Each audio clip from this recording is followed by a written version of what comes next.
The Octagon is not just in Las Vegas anymore. Nope, guys, it's also in your hands. With DraftKings Sportsbook, the official sports betting partner of UFC. Get ready, because remember, Rob faces off against John in a rematch at UFC 323. Every punch, every takedown, every finish, every attempt has the potential to pay off for you in real time. New customers can turn $5 into $200 if your bet wins, paid instantly in bonus bets. And hey, Missouri, the wait is over. DraftKings Sportsbook is now live in the Show Me State. Stay in on the action and use your bonus bets in DraftKings same-game parlays. This gives you a shot at an even bigger payout. Do you love the thrill of live betting? DraftKings has you covered. Bet live on star player props and in-progress games right as they happen. If sports betting is not yet available in your state, don't worry. You can still join in on all the fun with DraftKings Daily Fantasy Sports and have the shot to win cash prizes. Download the DraftKings Sportsbook app. When you do, use the promo code SONNEN. That's code SONNEN to turn $5 in bets into $200 in bonus bets if your pick wins. In partnership with DraftKings, the crown is yours.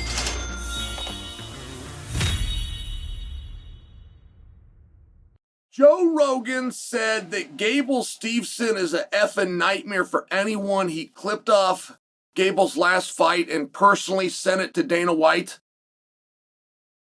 Joe was talking about him. And there's very few things more powerful than the Joe Rogan kiss. It is the Oprah effect of our time.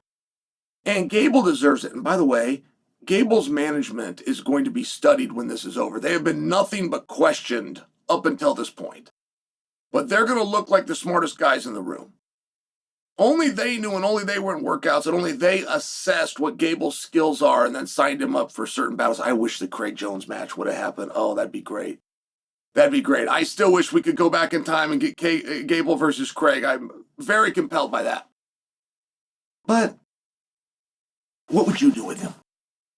What would you do with Gable? Right? And it's not enough. It's not enough to go, I got a really great fighter. I hear wannabe fight promoters do that all the time. Well, if I want the biggest promotion, all I got to do is have the best fighters. Like I've heard people say that. There's zero truth. We pretend. We pretend that that's what this is. And then you get the guy that goes and raises little capital and wants to be the next president of an organization who falls for it. If there's answers in MMA that you have, make sure you understand it is most likely misinformation. Just on a side note, right? It's a very protected field. There's 5 guys alive that know how to do it. If you believe through the internet you have got those answers, you've likely fallen for misinformation. Now, let me refocus here because I want to know what you would do. Let me throw some possibilities at you. We're discussing this over at Bad Guy Inc. Bring him on Dana White Contender Series? Do you? Does he belong there? Do you keep him on the regional scene? You have the world's smallest problem, but you still have to deal with it, which is the Gable and John relationship. There's no reason to have them both if they're openly not going to fight. Now, that's another problem that you solve pretty quickly. And you solve it the way DC and Kane did it, which is DC goes down to 205 pounds. John Jones goes down to 205 pounds. I don't think that's the direction we're going to go. I'm throwing at you, what would you do? So you got Contender Series. You got straight up sign him. But when you sign him, what are you going to do? Are you going to bring him along slow? Or are you going to put him on an undercard? You know he doesn't belong there, and you know he can knock the hell out of your absolute best guys, but you pretend for a while, right? We did this with Chimaev for a period of time. People were saying for Chimaev on day number 2, put him in there with Kamaru Usman. Oh, no, we can't. We can't do that. He needs some experience. Till finally schedules don't match up. You need a last-minute fight. You put him together, and he goes out and shows that the people were right. He was ready for Kamaru Usman. I mean, I'm just saying, like, we pretend at times. We pretend. So do we pretend that what we've seen is unproven? You want to know what you do? You want the ultimate move? It's a little bit of a conflict to have him and John. Very small. It's one that you can work through. John is on the back end. Gable has had more fights in the last 3 months than John Jones has had in the last 3 years. That's a literal statement. So you see where they're not the same, but I'm just bringing it to your attention. Like, what is the point? That would be a consideration, and maybe a small one, but here's what you do.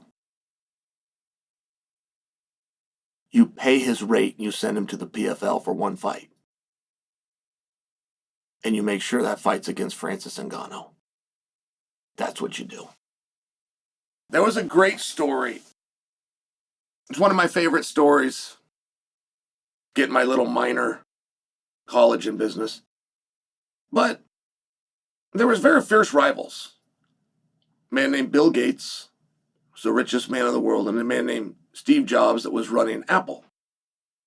And Apple computers, and I was specifically in junior high at the time, sucked. You didn't want one. Like when you get to the library and you go, an Apple? What are we out of money over here? Like it was one of these things. You did not want an Apple. I know you can't relate to that now. This is glamorous product. But Apple was going out of business. And Apple was every day fighting with Microsoft. It was just a matter that Microsoft had won. So somebody invested $7 billion. Put that into terms, that's about $25 billion by today's standards. Somebody invested $7 billion quietly into Apple, which is what kept them going and kept them afloat and kept them driving. And it turned out that somebody was Bill Gates, the very guy who every day showed up trying to beat these guys. And Bill spoke about it. He said, I got to have a competitor. If my team and Microsoft is going to continue to accept, we have to have a competitor. We don't know how great we are. We just make sure we're in front of Apple. So if we want to get better, we just need Apple to get better, and we stay in front. All right, you get it, but it's one of these interesting things. This has been done before. This has been done before with Chris Cyborg through Invicta, just by example. And that was Lorenzo Fertitta himself put that deal together. Got Shannon App on the phone, and Lorenzo worked out the rate. And he covered Cyborg. And I want to say that it was, I thought, $90,000, I believe was the number, very big number. People are wondering, hey, how are you getting Cyborg on Invicta over and over? And Lorenzo knew, look, we're going to bring her over, but we've got to get her experience, and we want to do this on the regional scene. And he pitched in and helped out. And he never got any credit for it. You guys likely have never even heard that story. And nobody wants a fight more than Dana. That's another thing you must understand. Nobody wants a competitor to rise up more than Dana. Now, while what he tells you might be the opposite, that's because he's looking for a fight. He wants somebody to come in and get their share and do really great numbers. I'm just sharing with you.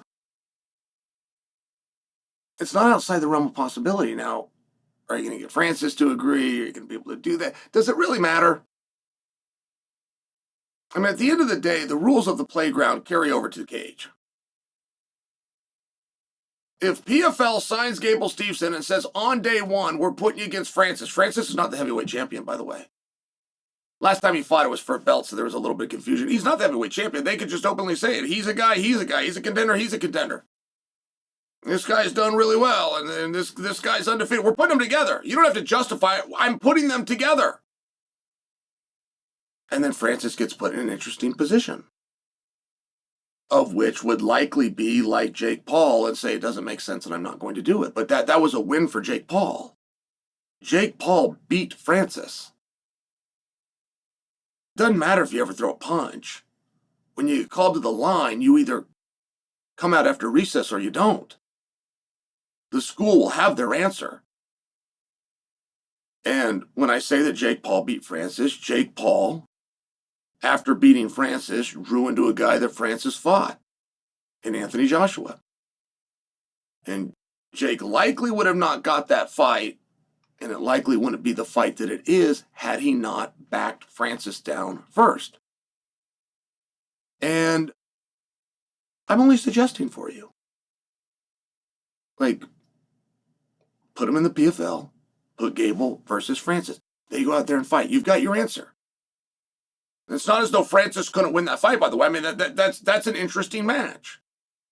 But if you could get over on Francis, you see the rub that you could get, particularly at 25 years old with John Jones in your corner. Like, it works. Everything about this works. Or you come forward to the press conference and the other guy didn't show up. It's as simple as that. You got a heavyweight under contract and it's your highest paid purse. He's got to fight whoever you ask him to fight. And everybody understands that. He would agree to a world title fight today. How does he refuse an up-and-coming contender? It doesn't matter what your answer is. It's a win. If you get the fight, wonderful. If he doesn't win, you have your answer. If he gets the jump, which is certainly most likely, then you bring him over. It's not as though the PFL would resist that. They don't have 2 and 3 and 4 fights for him. It's just the same thing with Francis. Francis has fought there one time. They put him back in. They just don't have the guy for him now. Solves a lot of problems.